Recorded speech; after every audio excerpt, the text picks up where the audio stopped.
These must be the coolest rocks on planet Earth because these uninhabited islets and rocks are the epicenter of dispute between multiple countries in the East China Sea. The Senkaku Islands, which is the Japanese name, and the Diaoyu Islands, which is the Chinese name, are in fact the same islands. While the majority of the world recognizes Japan's claim, China knows them as the Diaoyu Islands and claim them as their own. Before looking at the geopolitical representations or origins of the islands, the multiscalarity of the Senkakus alone is important to display the different scales in which each claimant in the world may view these islands. Starting at a view in Google Maps where the islands are visible, you can see they are smaller than any downtown in the Monterey area and as close as Carmel and Salinas from one another. Ranging out, you will see that the islands are closest both to Shigaki, one of Japan's islands, and the mainland Taiwan, approximately 105 miles from each other. And then the next closest is mainland China. So why then does China and Japan have such a problem over Senkakus and not Taiwan and Japan? Ranging out once again, you will see all of East China Sea and now mainland Japan and South Korea. Now, some may look at the map and think Japan is very far from Senkakus, so I placed a flag near the Okinawan Island and the Ishigaki Island chains, which are Japanese islands, and closest to the Senkakus, where Japan's sovereignty is recognized to keep the significance at this scale.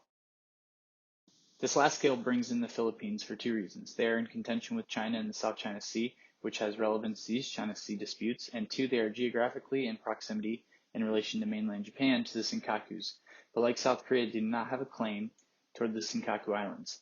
So again, I ask, why China and Japan? The PRC has many claims in the region, but these tiny sets of rocks as depicted in the map have only gained significance in the last 2 decades now that the PRC is expanding its reaches while trying to restore its prominence in Asia as a leader and dominant force to the rest of the world. Senkaku Islands sit in the middle of major East Asian countries, which strategically gives them more significance due to their resources.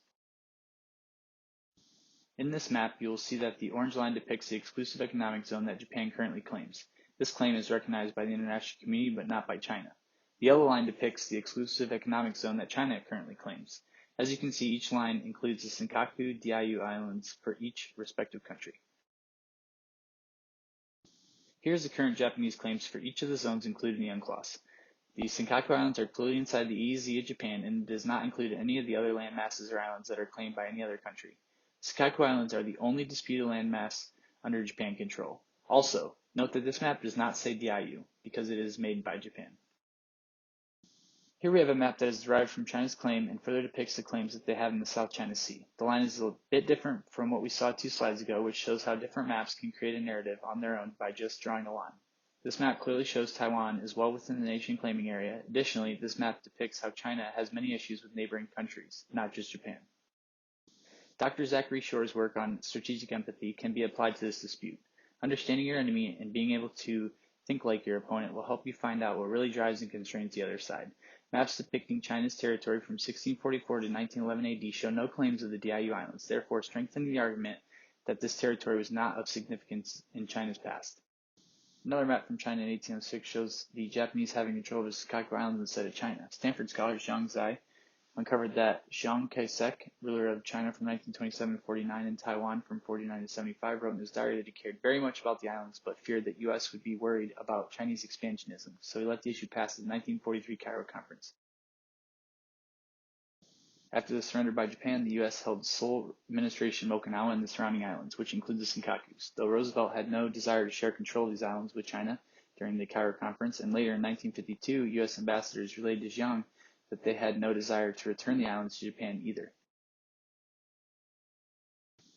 During the Kennedy administration, the decision was made to return Okinawa to Japan and the surrounding islands, which included Senkakus. This map is just another example of how maps can be used by different governments and entities to explain the geopolitical representations of our past. As my colleagues mentioned in the book videos, maps are used in many different ways to describe many different things. Now this map belongs to Japan. The Senkaku Islands are clearly labeled without China claim name of Diaoyu, and the scale used keeps most of mainland China and Taiwan completely out of the picture. It's just another clever way to tell a story without showing the entire story involved. Use multiple scales would show a different geopolitical representation, but here Japan does a perfect job of showing the Senkaku Islands are clearly under Japan control. We have talked about history, scales, and geopolitics a bit, but what would a dispute be if there wasn't any resources involved? This area around the Senkakus or Diaoyu Islands has oil and gas fields that each country would like to exploit. Map shows that different fields along and between each claimed territory have 2 names as well, because each country claims it as their territory. Not only is there gas and oil fields, but also cobalt, nickel, and manganese that is found in this region. While nationalism and history can tell a lot of the story this dispute originates from, the resources that have been tapped in the 20th century have been a driving factor for the claims in the region. Conveniently, this map is from China, which shows the Diaoyu name only. Moving to military action in disputed zones around the Senkakus, this map depicts the area defense identification zones that China, Japan, and South Korea have in the region.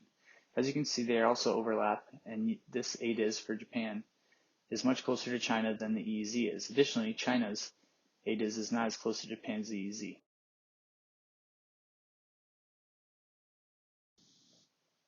This map is just a different look at the previous slide showing the additional zone added by South Korea, which now drops into the China and Japan ADIZ. And now you see Taiwan's ADIZ, which drops into China's ADIZ as well. Adding a different dimension to the geopolitics of the region, a topic that I found coming up in recent years is the Ashton line. There have been references to restoring a similar line mainly in the last year with President Trump working to get closer to Taiwan and showing more support for Taiwan. But what I found is that the Ashton line doesn't include the Senkaku Islands at all. In 1950, the U.S. was administering Okinawa in the region, but did not depict it in the map. To wrap this up, the Senkaku Islands are small and they are close in proximity to many countries, but China and Japan dominate this dispute. Just this past month, there have been authorizations by both China and Japan Coast Guard to fire on foreign ships in their territory. With both claiming the Senkakus, we may see these tiny islets and rocks become the beginning of something much larger. Thank you for listening.